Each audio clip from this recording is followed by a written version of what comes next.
Good afternoon, everybody. My name is Per Krusell. I'm a macroeconomist from Europe. I'm active in Sweden, but I'm currently also the president of the European Economic Association. This presentation will be about COVID policy in Europe, especially going forward. And I want to report to you, let's say, a little experiment that I've been engaged with, not representing the European Economic Association, but consisting of a lot of people who are members there.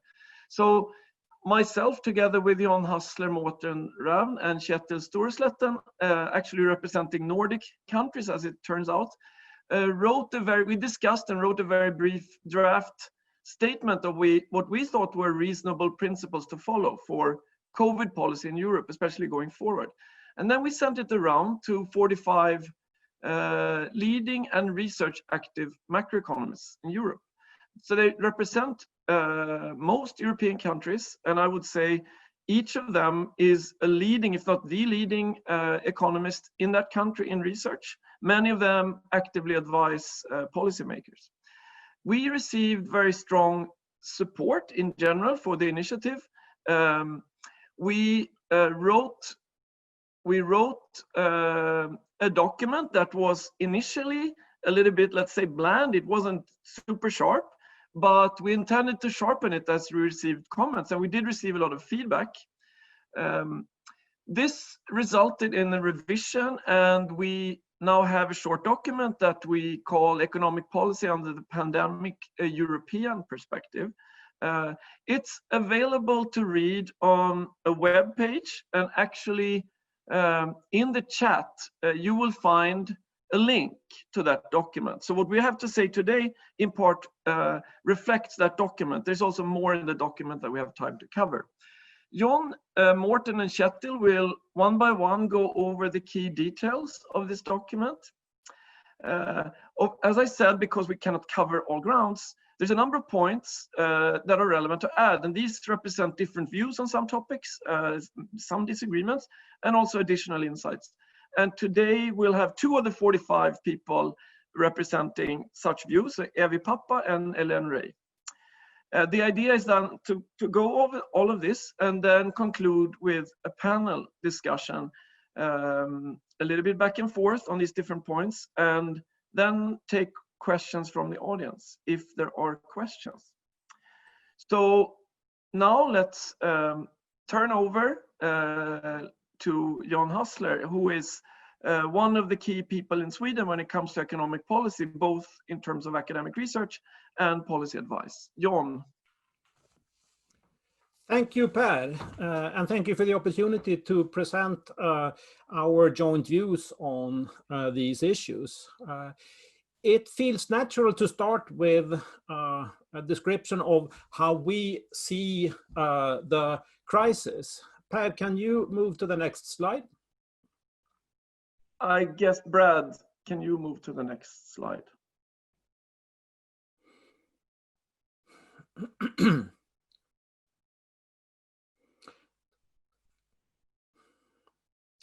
So this is going to be, that's right. There it is. So I'll start with a few words about the crisis. And in a couple of dimensions, this crisis is different from what we have seen before. And first, in terms of sheer numbers, this is a different crisis. We have seen now a sharp, very deep, and very synchronized reduction in the flow of GDP in the world. And this reduction in the flow of GDP amounts to 15, 20, and maybe up to 40% of GDP in most of Western economies. And even in an economy like Sweden that's supposed to have done less measures against the pandemic than many others, we see a flow reduction of GDP in the order of 20%. So this is not something that we probably ever have seen in the world's history so far. The other reason why this is a different crisis is that it has a very clear cause. There's no argument about what is the reason for the crisis, namely the pandemic. And It's also a different type of cause than many other situations, in the sense that this cause of the crisis reduces socially optimal output. For a while, the production and consumption of a couple of goods and services is low or zero. And that means that also, if the economy was functioning perfectly, with all markets, insurance markets working well, and policy was optimal, we would see a drastic reduction in output. And that has a very clear implication for what is the right policy for the dealing with a direct cause of the crisis. And that is that general demand stimulus is not the right policy. Also, if everything was functioning very well, we would socially optimally see a strong reduction in output that should not be counteracted by demand policy. In such a perfectly working world and conditional on the policies that people take against the pandemic and that governments take, we would see a reduction in output, as I said. But that would be shared in a quite different way than what is happening in the world today, at least without policy. And that calls for a substantial amount of policy. First, we can note that what is needed is a quite generous transfer policy to particularly hard-hit households.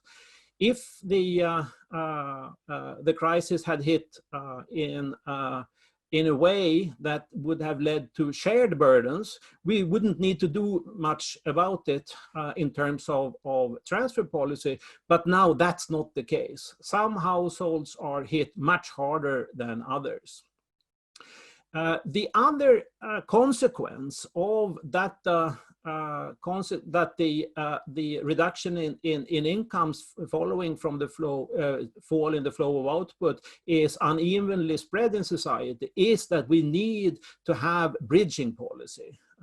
Some firms have seen their incomes falling to something very close to zero, and it's not reasonable to think that these firms would have built the buffers to deal with this if this goes on for several months at least, that's what we think now.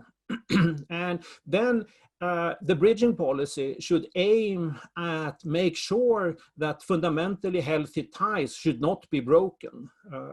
And these ties are ties between firms and their workers, their employees, between different firms in production chains, and between firms and customers. And these links are a fundamental production capital in the economy that risks being destroyed, but that policy can help not being destroyed. And if we make sure that that doesn't happen, so the capital still is there, a jump start to trend is possible.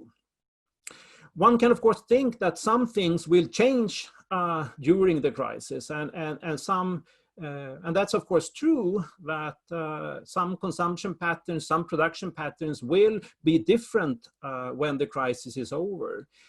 But our clear view is that these changes are neither sufficiently large nor sufficiently known to be a good cause for a lot of new and redirected industrial policy. So we basically think that this is not a good time for structural change.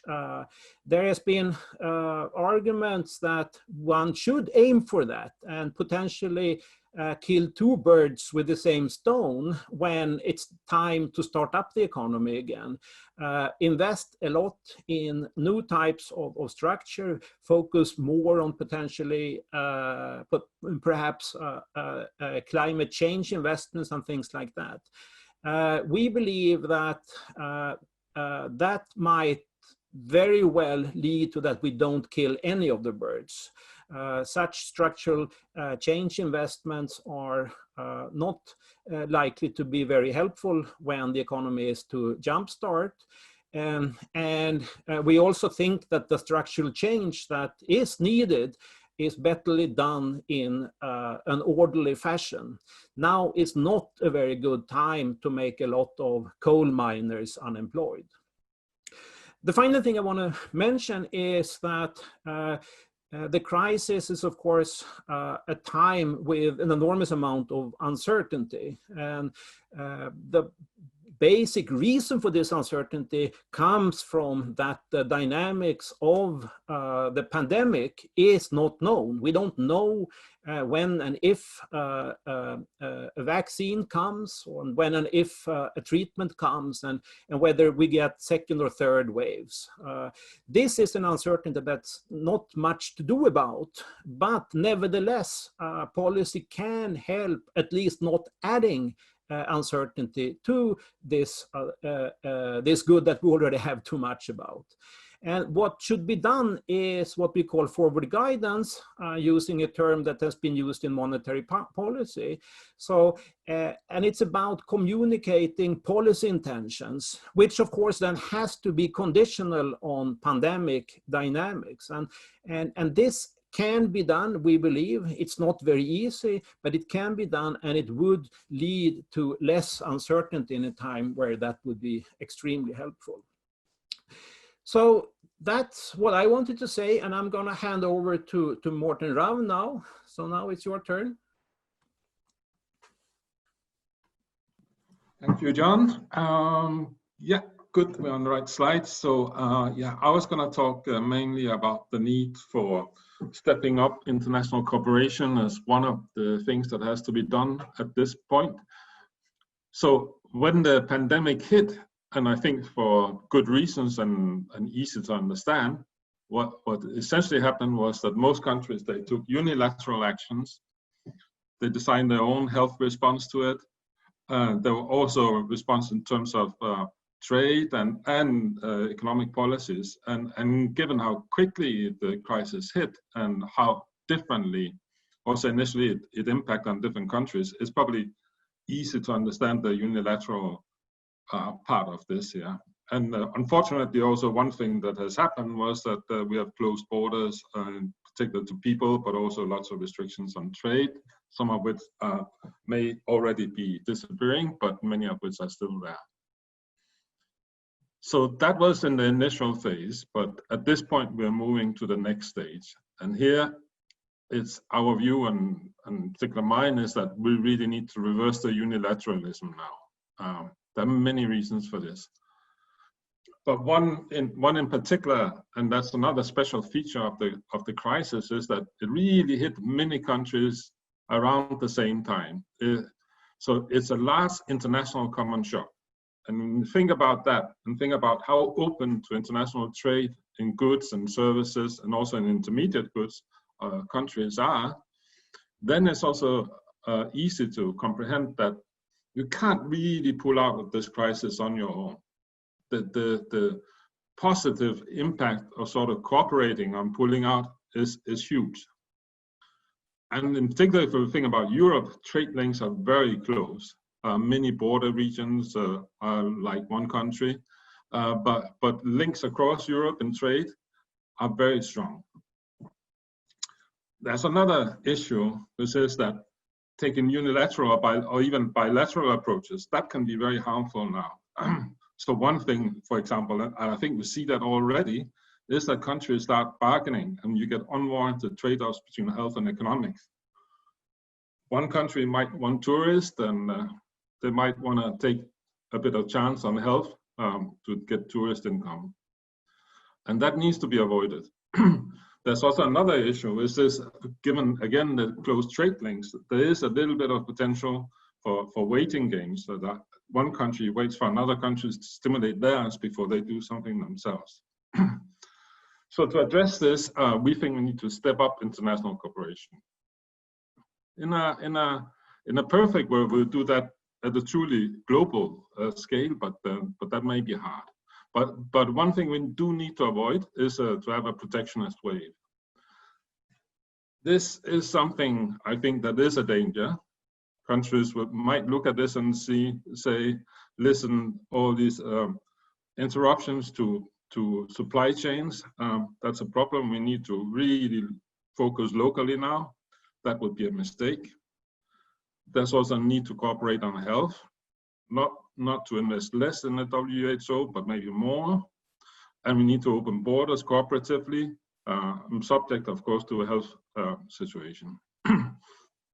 And here, I think, in all of this, Europe is in a strong initial situation. We have very good institutions. Now we need to use them.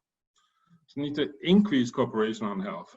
We could have a much more common approach to that.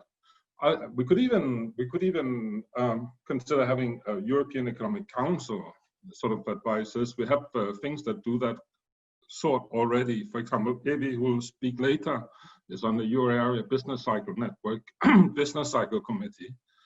We could make that more formal, get some cooperation there.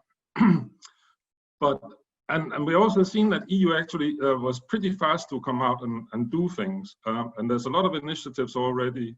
The ECB has rolled out its purchase program.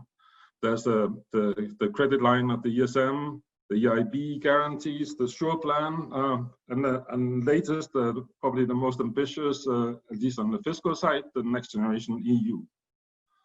But I think what is still missing is a plan to make sure that we avoid the debt crisis in the South and allow the particularly hard countries in the South, but maybe also in Eastern Europe to come for bridging policies. So that's one thing I think that still needs to be considered in more detail in Europe.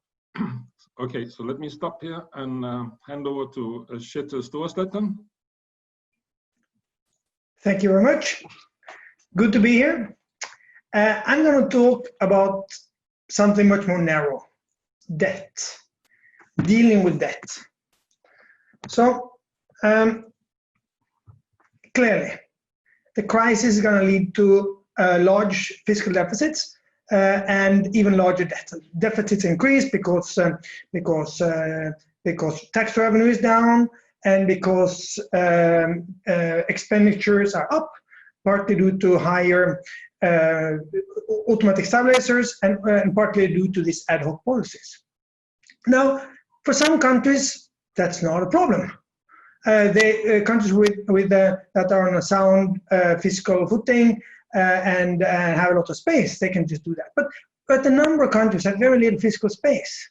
So I think that's a good case for countries with a strong budget position to basically invest in countries with weaker debts, with weaker budgets. Why is debt a problem? After all, the interest rates are very low.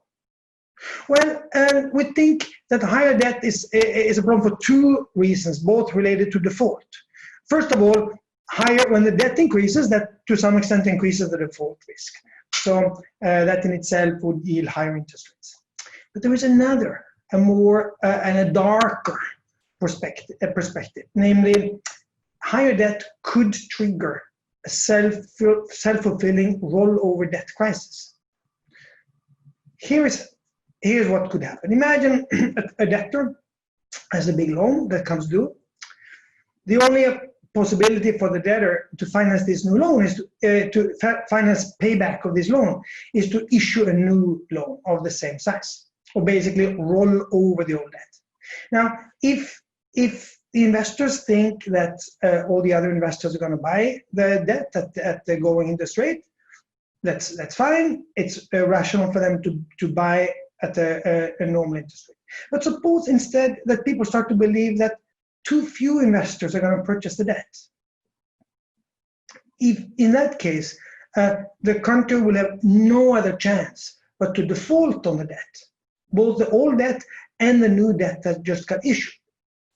At that point, investors become scared, and suddenly it becomes rational for investors to not buy the debt. So, in other words, if investors think that the country will default, then it will happen. The belief becomes self-fulfilling.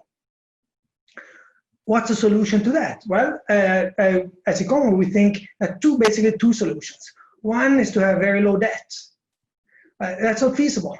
So, but fortunately, there is another very nice solution. You need a lender of last resort. You need an institution that guarantees that all the debt will be purchased. To do that, you need a fund. And we think that using that would be excellent use of the revenue from der Leyen plan to create such a fund in order to guarantee that the lending needs of countries will be fulfilled so as to avoid a self-fulfilling debt crisis. A debt crisis will be bad for the lenders, it will be bad for the borrowers, it will be bad for the entire Europe. Now, if we do this, it's crucial that the debtors be allowed to use the revenue from this newly issued debt to do the two things they have to do. Number one, avoid the debt crisis, and number two, implement these bridging policies. If the new funds are tied to, for example, costly industrial policies that could be useful, but will be useful mainly in the future. The problem then is that that will mean that we will achieve neither of these goals, like John was talking about earlier. Okay, who should pay that debt? That's a political issue. I don't think economics has anything to contribute there. It's something that politicians have to agree with. What we can say, though, is that if to the extent that the new debt ends up being transfers, those transfers should be tied to making reforms. For example, it could be that there's some tax collection reforms that are very politically difficult to do in a country, say increased property taxation comes to mind. If the new lending should be tied to improving that, there will be a golden opportunity to improve tax collection and reform the economy. With those words, I leave the word over to Evi Papa. Thank you very much, Setel. So, good afternoon to everybody. I would think that the situation we're currently living can be described by a line from Gabriel Garcia Marquez, 100 Years of Solitude, in which he mentions that the world was so recent that many things lack names, and in order to indicate them, it was necessary to point. So the virus brought such new features in our European economy and the global economy, but luckily also flashbacks from recent experiences. I'm going to concentrate my talk on what the previous panelists did not highlight enough, and specifically I will concentrate on the inequality aspects of the crisis among different population groups and different European countries, and then I will talk about possible policy responses. So the pandemic although global, has affected very unequally different groups of population and countries. In terms of population, it sadly took off the lives of mostly the oldest, but it implies more unemployment and lower wages and dimming economic prospects for the young. Young people are the least affected by the virus, but will be the most exposed in the economic fallout from the pandemic. So in this second phase of the crisis, attention needs to be paid on how we tackle this inequality. Again, in terms of population, it is mostly the low-skilled and the temporary workers that are suffering the most from this crisis. And given the nature of the lost jobs, I think that some of the generated unemployment can easily become structural. So far, we have seen that the households in the bottom percentiles are the ones that usually suffer more from the crisis. We have seen that from the work of John Heathcock, Gianluca Violante, and Perry. But the same authors show that the government intervention through transfers can actually reduce total earnings inequality. So in order for these inequalities not to lead to radicalization, populism, and confrontation between income groups and generations, I think we need to create jobs and provide transfers for the most exposed groups. And the baseline here is to maximize and secure employment for the young. In terms of countries, the countries of the Southern Europe are the countries that they have suffered the most from the current crisis. I live in Spain. I come from Italy, so I hope you understand. I feel very close to these countries, and the same countries are the countries that entered the crisis with higher public debt. So Spain and Italy are around 100%, Greece to 100%, Portugal around 100% as well. So these countries happen also to have the highest share in terms of the tourist sector. And we know that the fall in tourists this year is expected to be considerable. So all in all, the economic fallout for the Southern Europe seems to be significant. I come from Greece, and my compatriots have felt for many years the burden of a sovereign debt crisis. And for that reason, I would highly recommend to the Central European authorities to do all that it takes that we don't go to a next sovereign crisis in Europe. Now, talking about what policymakers have done, I think that we have to praise the European Central authorities, because I think the new next generation EU package has many features that they are really desirable. So the EU has been criticized in the past for not being very fast to react, and this time is looking different, and that's very good. The Commission is presenting and proposing a bold and necessary plan, both for Europe, but I think also for the rest of the world. And the size of the package is clearly very macro relevant, and I think it ensures coordination in terms of investment impulse. And of course, it looks like that the allocations are going to go towards the members that they suffer the most. I would really like to say that I would like this stimulus to succeed, because it deserves to succeed, but I would like to raise a word of caution here, because the package is heavily biased towards public infrastructure. And stimulus through public infrastructure is very good when one looks at long-run effects. But if we look at the short-run effects of stimulus or public investment, what usually happens is that this is actually not very significant, and it's pretty weak. So as a result, I would like to suggest that this stimulus on public investment should be actually combined with some flexibility in terms of the national budget and adjustment, so that we can attain the optimal policy mix between structural investment and transfers, and in order to be able to catch the two birds that John thought that we would not be able to catch. And with these last words, I would like to pass the word to my prominent and dear colleague from London Business School, Elaine Ray. Thank you very much. Thank you very much, Evie, and thank you very much for including me in this discussion. So I'm going to try to cover three main points. The first point, I'm going to reemphasize what Evie just said, which is that for once we have EU macro policies that are really at scale, both in terms of fiscal policy and monetary policy. And this is very much historical in my view, what is going on in the EU right now. And this is a pretty commensurate response to the violence of the shock that we have in the economy. So this is very welcome. So I will comment on those policies.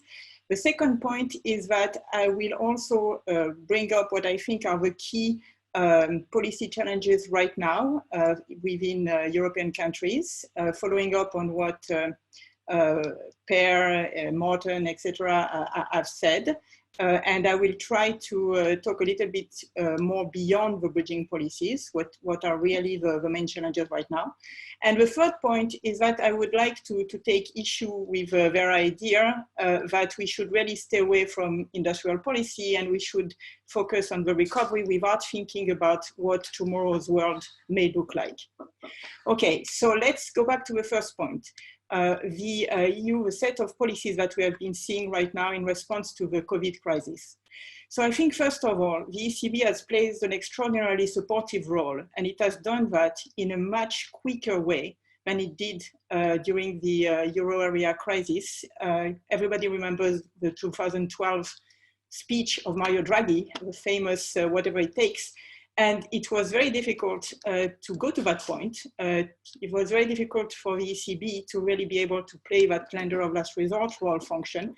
But now it has been there, it's there, and it has In particular, this put in place a massive pandemic purchase program, which has been very effective because it's flexible at stabilizing the market and as guaranteeing that the euro area is not becoming too fragmented, which is always one of the key issues. And that goes back to Kjetil's discussion earlier.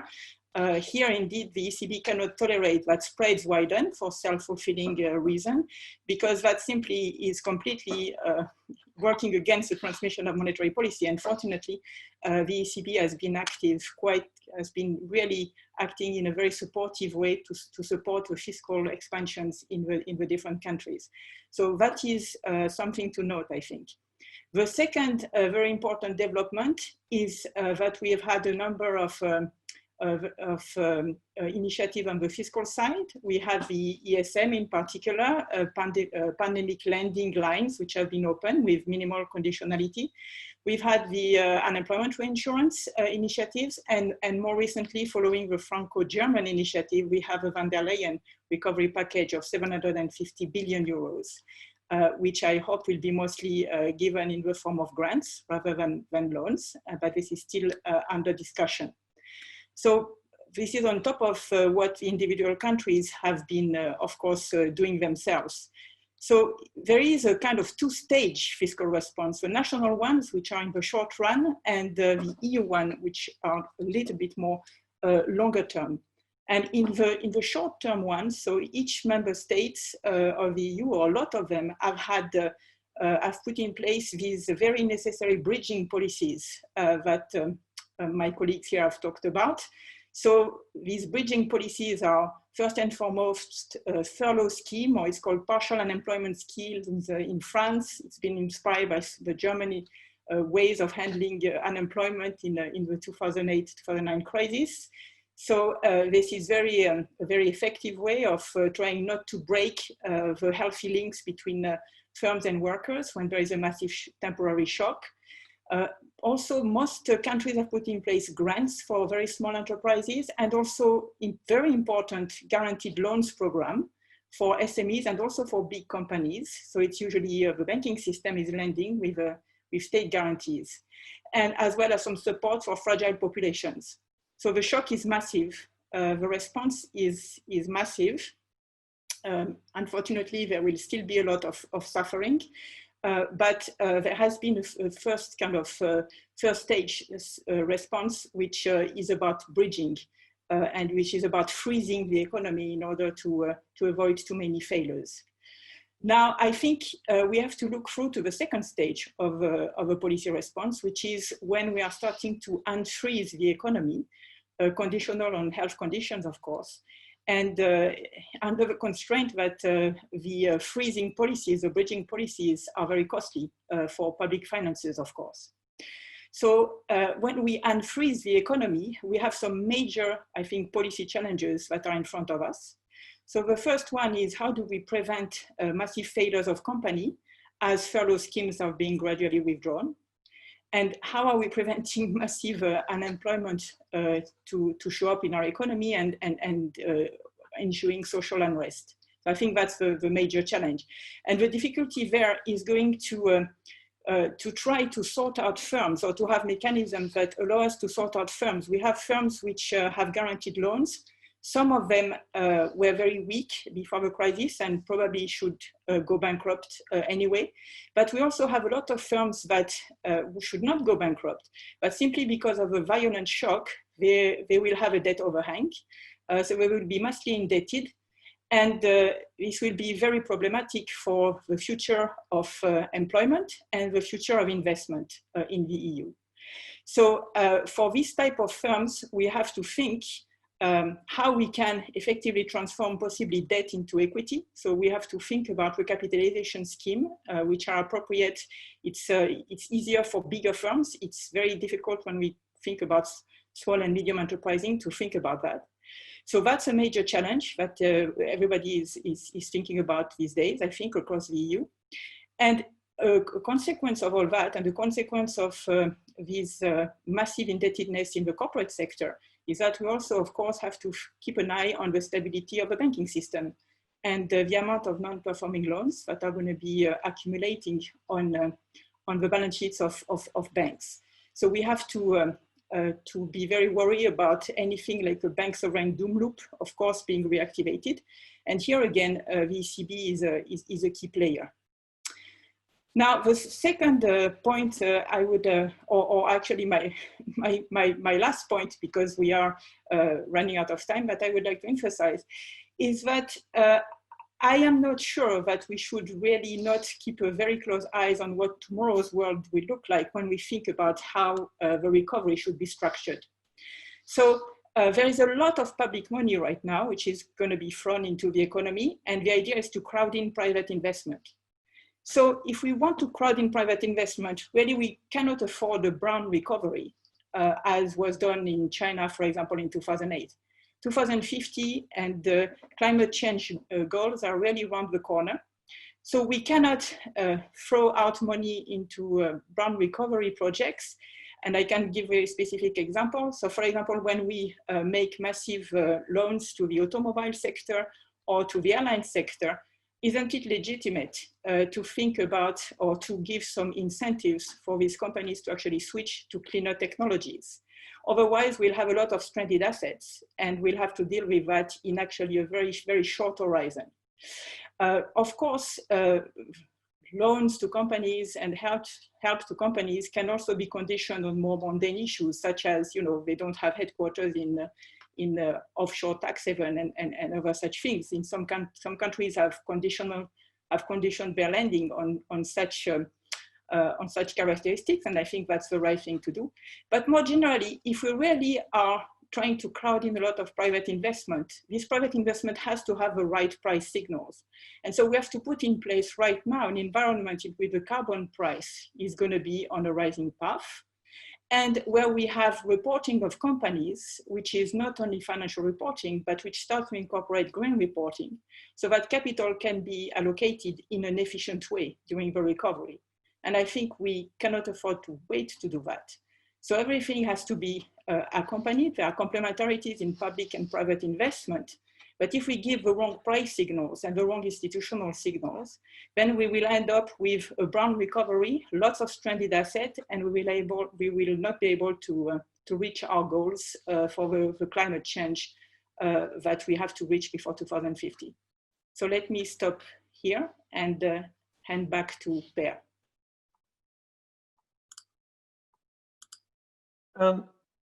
Hello again, and at this point we should all the panelists should unmute and show up live to see if we can pick up on some of these points that have been made. And let me perhaps begin with a short remark on the debt, the risk that Hélène raises, that debt overhang on companies can lead to massive bankruptcies. I agree. I think that's an important point, which is why I think that relying too much on debt policy is a problem, and outright transfers are an advantage.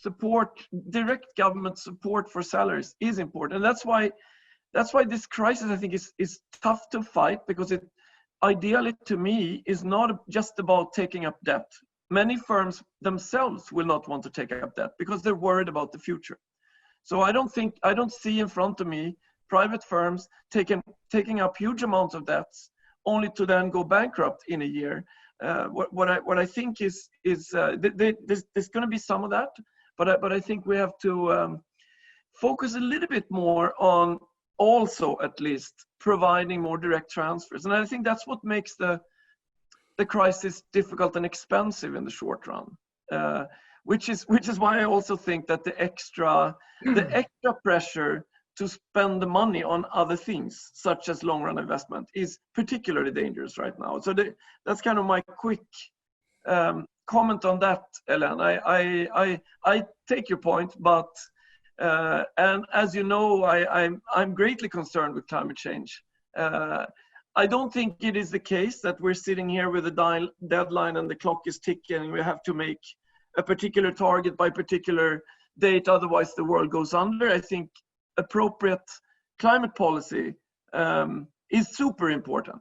We can adopt it right now. I don't think that has so much to do with climate change. But before you get a chance to disagree with me, let me also let John comment on that, because I imagine that he, since he and I worked on this together, and maybe you have something to add, John.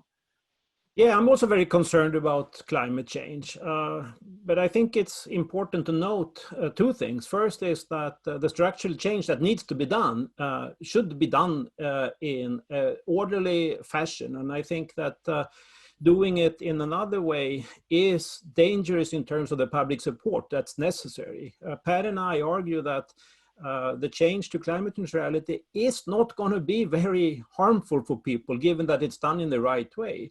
And that comes to my second point. I think that the climate policy that Europe has is something that that we had before the crisis, is something that we really should be proud of.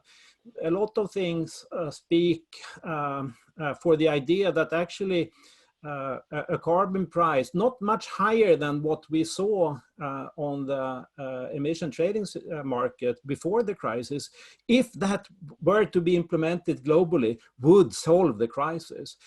So I mean, given that we focus on bridging policy now and don't engage in massive subsidies to investment, I'm not very afraid of the coal industry booming after. So I don't think we need to worry about that.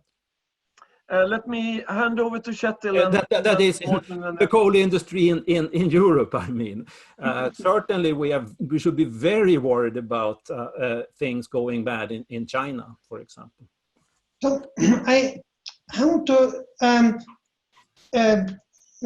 pick up on this issue of debt overhang. That's a very good idea. So Elaine mentioned the problem of debt overhang for firms. What that means is that imagine a firm has a lot of debt, and then suddenly the economy turns sour. Now, for the firm. Now, imagine that there are some good investments that the firm could do. Problem is, if that firm does those investments, then the default risk for the firm will fall, and therefore some of the gains from these investments are going to be incurred to the lenders. And therefore, because of a debt overhang, it could be that the firms don't do those investments. And that's a big problem. But it's a big problem also for countries. It could be that the countries, there are a bunch of reforms the countries don't do because the lenders are going to reap the benefits, some of the benefits. For example, we know pretty much, we know how you could collect a lot more tax revenue in, for example, Norway, without hurting the economy. Just you crank up real estate taxation or taxation of properties. That's not politically very popular, but and therefore typically those reforms don't happen. But to the extent that there are transfers across Europe, those transfers should be conditional on implementing those kind of reforms. And it's a great opportunity to help countries, especially countries with a challenging fiscal position, to implement the right long-run policies. Now the question: should you, in this crisis, should we incentivize industrial policy at the same time as we try to help countries? Well, in an ideal world, that's the right thing to do. The problem is, we say, yeah, we should do whatever it takes, but let's not kid ourselves. We cannot do whatever it takes. It could be that it takes more than the money we're able to raise. So there's going to be a big chunk of money raised, and that chunk of money can only do so many things. I think the first priority has to be to avoid the new debt crisis. The second priority has to be to plug the hole in the government budgets. Sure, if there's additional funds, we could use those to run an aggressive industrial policy. But I think we have to be clear that industrial policy must be on the back burner for a couple of months at least. Next year, perhaps we're not much better. Perhaps we're out of the woods in terms of that crisis and recession. That would be the time to think about long-run industrial policies. So Kjetil, Morten, maybe you could say something quick and I'll hand over to Ellen after that. Okay, I'll try and be quick. The one thing I want to repeat is that, I mean, if we look at Europe, we can see the costs are very unequal across Europe. The cost in the north, like in Norway, Denmark, Germany, are relatively small compared to Spain or Italy. I mean, this is partially by luck. In Denmark and Norway, we have lousy football teams, so we didn't have any big mass gatherings around the key times. And it's also because of fiscal reforms in the past. But I think at this point, I think Europe needs to show a bit more solidarity here. And I think somewhat of a transfer policy from the north to the south is called for beyond what is being done right now. That was what I was trying to say, that Europe has done a lot, but I think there is a lot to be done there now. And it's not perhaps the time to require that we give money to Italy only if the car owner changes to an electrical car they may not be able to afford. That's not the right policy, in my opinion. That may come later. Ellen, that's... Okay, so yeah, so I would indeed caution a lot this idea of doing, for example, the traditional ESM conditional lending, which fortunately has been actually improved to non-conditionality or pandemic non-conditionality. So in other words, if you spend money only on linked to the pandemic shock, then you don't have to fulfill any kind of structural reform of your economy, because in these days, the reason why Italy has been extremely averse to that are obviously political interference in the way you tax people, etc. is a very sensitive political issue. And if we don't want the populist leaders to take more prominence, then we have to be extremely careful with those matters. Right. So I was when I'm so I would be really careful, Kjetil, about these matters of doing IMF style conditionality or old style EMS conditionalities with countries because of the political dynamics. When I'm talking about the green recovery, so yeah, I mean, what I'm really worried about is that we have, a push for jobs, which ends up with a lot of lobbying by companies to deregulate, to go back to to lax environmental regulation. I mean, you see that a lot, and you are going to see that. I mean, we've seen it in China in 2008. We are going to see it, of course, in the US in the current environment. So these countries are going to have brown recoveries. And it's going to be easy if you had, diesel car production to do more diesel car production in order to keep the jobs there. And what I'm saying is that we have to be a little bit better. So of course we should not throw everything out of the window and start from scratch. But when you can nudge people to actually make investment which have some future, as opposed to end up in stranded assets, I think you really have to do that. And if you think about the carbon price, so yes, we have the institution in place. Unfortunately, as we have seen with the crisis, the carbon price has taken a dive because when there's not a lot of demand, then the carbon price has gone down. So if we don't guarantee, a floor to the carbon price and the rising path of the carbon price of the future, it doesn't need to be very abrupt. So I'm very much with you in terms of we don't want to strangle people, otherwise we don't have popular support. But what we should at the minimum do is to say, okay, the carbon price should have a floor and it should be rising over time. This way, when you're making investment and you're thinking about investing in a traditional, car factory or in a factory which is going to go for lighter vehicles or for, eventually hydrogen planes, you have a better view on the return on that investment, and you are going to make better allocation. So that's what I'm advocating. And I think otherwise we are very much in danger of rolling back some of the advances that we have and having a very myopic view on how the capital should be allocated in our economy. Okay, Evie, maybe you want to also come in here? You need to unmute. Yeah, all right. Yeah, sorry. So what I wanted to mention is that I think that I am all for green recovery, as Hélène suggests, but the danger I see here is that still the populist governments will think that this is like a long-run objective, and the short-run objective would be that we have a lot of unemployment, we have a lot of people suffering, and the policymakers or the technocrats like we are thinking about the green recovery while people are starving. So I'm afraid that this is something that any populist will pick up very quickly, and it will turn against us. For that reason, what I said before is we have to have flexibility. If the European Union wants to spend on public investment on green recovery, I'm all 100% for it. But we should have the flexibility at the national level to be able to upfront this kind of inequalities that they are going to emerge. So I think this is very important. And that's all. John, did you have something?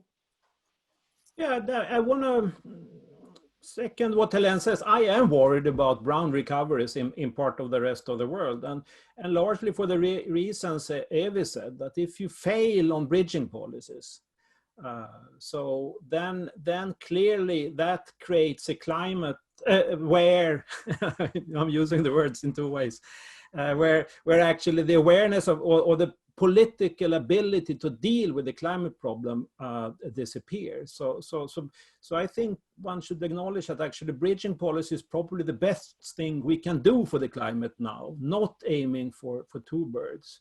You mentioned the fall in the EU ETS price.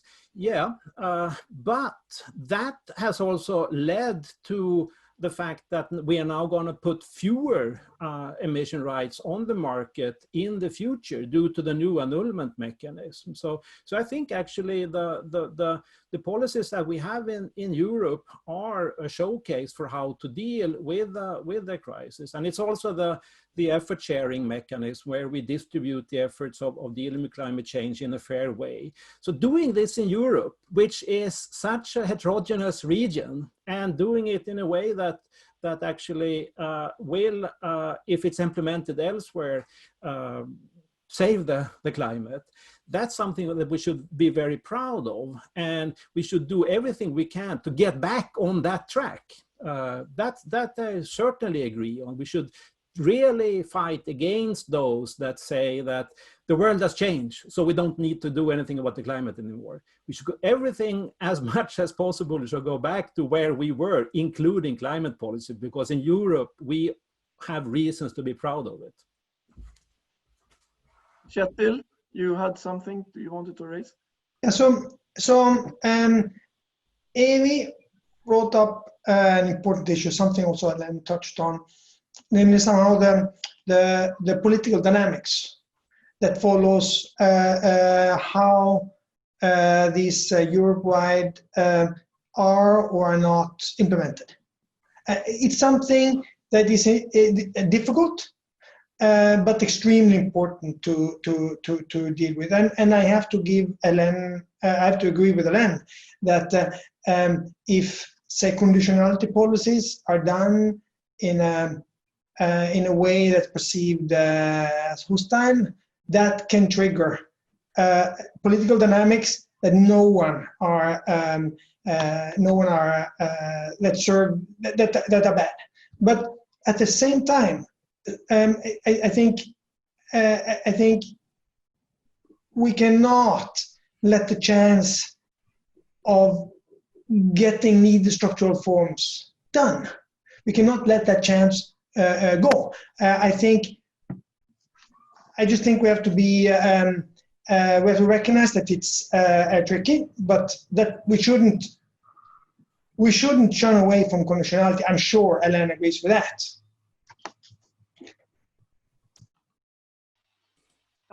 Actually, for the current shock and for the response to the crisis, I disagree. I mean, this crisis is totally exogenous. There's absolutely no moral hazard involved with, with this particular shock. And I think so the solidarity principle actually should be overriding here. And people have been hit in a different way because simply of movements of population, because of random events. The idiosyncratic part of the pandemic spread is pretty well documented with religious gatherings or issues like that. And so I think as a first order, the reaction to this shock and to fund the initial health system, etc., and response, it should just be pure solidarity. Len, that's completely inconsistent, because you, on the one hand, you say, no, we should not give the money. The money has to be spent on green investment. That's what you're saying. That's what you're saying. No. There are several stages, in the fiscal response here. So there's the initial stages, which have to do with the pandemic response.